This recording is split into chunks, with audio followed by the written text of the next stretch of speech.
ડેસર તાલુકામાં ભૂતિયા ડિમોલેશન કરવામાં આવ્યું। ડેસર તાલુકાના રાતડિયા ચોકડી પાસે સરદાર આવાસ લેશન મકાન કુલ 19 જમીન દોસ્ત કરી દેવામાં આવ્યા। કોઈ પણ કાયદાકીય પ્રક્રિયા અનુસર્યા વગર ભૂતિયા ડિમોલેશન કરવામાં આવેલ છે।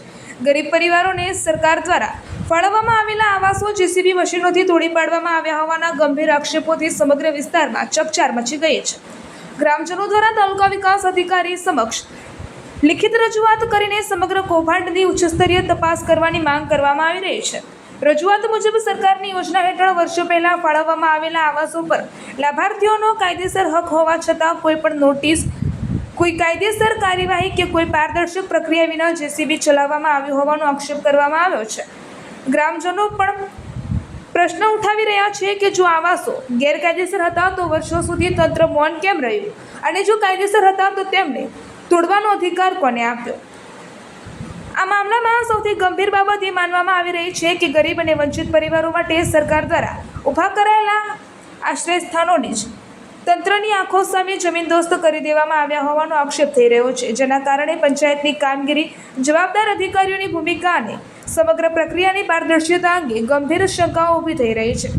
ગ્રામજનો દ્વારા માંગ કરવામાં આવી રહી છે કે આવાસો તોડવાનો આદેશ કોના દ્વારા આપવામાં આવ્યો તેની તપાસ થાય, પૂર્વ નોટિસ અને કાયદેસરની કાર્યવાહી અંગેના તમામ દસ્તાવેજો જાહેર કરવામાં આવે, જવાબદાર વ્યક્તિઓ સામે કડક કાનૂની કાર્યવાહી કરવામાં આવે, અસરગ્રસ્ત પરિવારોને ન્યાય અને વળતર આપવામાં આવે। સ્થાનિકોમાં ભારે રોષ ફેલાયો છે અને લોકોમાં ચર્ચા ચાલી રહી છે કે ગરીબોના માથાનું છત્તર તોડનાર સામે શું ખરેખર કાર્યવાહી થશે કે પછી સમગ્ર મામલો ફાઇલોમાં જ દબાઈ જશે?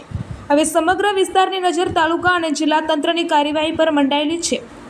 જો આક્ષેપો સાચા સાબિત થાય તો આ ઘટના માત્ર વહીવટી બેદરકારી નહીં પરંતુ ગરીબોના અધિકારો પર ગંભીર પ્રહાર તરીકે જોવામાં આવી શકે છે।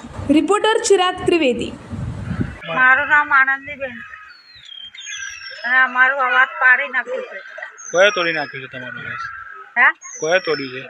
સરપંચ? કયા સરપંચ? મેરકોના સરપંચ। શું નામ છે એમનું? એમાં જસુલાલ। તમને નોટિસ કે કોઈ જાણ કરેલી ખરી? ના, જાણ કશું નહીં કર્યું। હવે અમારે રહેવું છે। કઈ આગળ આવેલી આવાસ તમારી? રાતડિયા ટેન। મારું નામ પરમાર સંજયભાઈ રમેશભાઈ છે। અમારા રાતડિયા ચોકડી પર આવાસ ગોચરમાં આવેલું હતું। સરદાર આવાસ 19 આવાસ હતો। એમાં 19 આવાસ કોઈને જાણ કર્યા વગર, નથી પંચાયતને જાણ કરી કે નથી આવાસ હતી એને જાણ કરી। કોને તોડી પાડવામાં આવ્યા છે? તો કોઈ જાણ કરી, કોઈ માહિતી નથી। કોને તોડી નાખવામાં, સરપંચે તોડી નાખી છે, કોને કોઈ માહિતી નથી અમને આપવામાં। કયા સરપંચ હતા? સરપંચમાં મેરકોમાં સરપંચે તોડી નાખવામાં આવી છે। શું નામ છે સરપંચ? જસવંતભાઈ કંઈક નામ, પરમાર નામ છે। તમને નોટિસ કે કઈ માહિતી આપેલી? કોઈ માહિતી આપવામાં આવી નથી।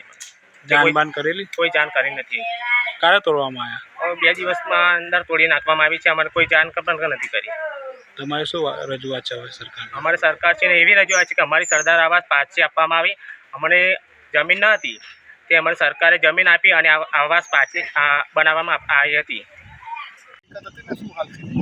મેરાકુવામાં જે આવાસ તોડી પાડવા બાબતે જે અરજદારોએ મને આવેદનપત્ર આપેલું હતું ઓફિસે આજે બપોરે, તો એની અત્યારે ઘટનાસ્થળ સ્થળે રૂબરૂ મુલાકાત કરી આગળ જે પણ દોષિત હશે એની સામે કાર્યવાહી કરવા માટે પંચકેસ રોજકામ કરવા માટે અમે આવેલા છીએ। તો આવાસ લાભાર્થી જેટલા પણ છે અહીંયા એમને રૂબરૂમાં પંચકેસ કરીને નિવેદન લઈ અને આગળની ઘટતી કાર્યવાહી કરવામાં આવશે। સર, કેટલા પરિવારો, કેટલા મકાનો અહીંયા હતા? આવાસ અંદાજિત 19 આવાસ હતા।